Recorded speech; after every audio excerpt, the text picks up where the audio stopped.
Hi everyone, so this week I want to share with you how to find a CPST through CPSAC's Find a Tech tool.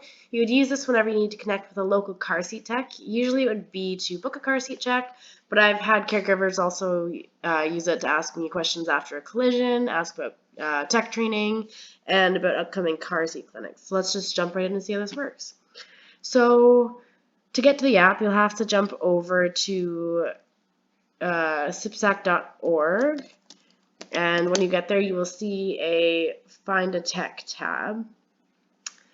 For my demonstration, I'm going to find myself on a map, but of course you would find whichever tech is closest to you. This is the part where it gets a little bit confusing for me because there's no search bar, so you can't search an address. You just kind of have to click around on the map. I find it easier to click on the colored numbers than to use the zoom feature here. It might be easier to zoom on a mobile device, though. But you can use it however you want. So I live near Sydney, BC, so I just keep clicking on the numbers that are closest to me. Yeah,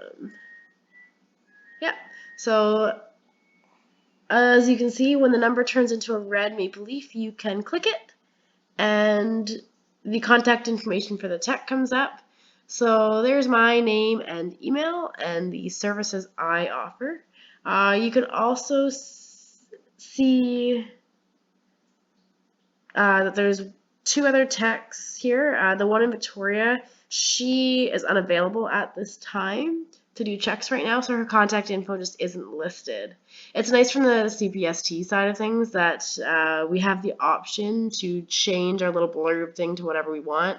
So if I'm going out of town or if I'm writing exams, I can change it, or I can just turn off the visibility altogether. One other downside on this app, though, is that email addresses are just plain text. There's not a link associated with it, so you actually have to copy and paste it into your email provider, which is less than ideal. But you can also list a phone number as well if you choose to, but I don't list mine. So that's all I have to show you on this app. It's super helpful, easy to use, and really anyone can do it. Thanks for watching.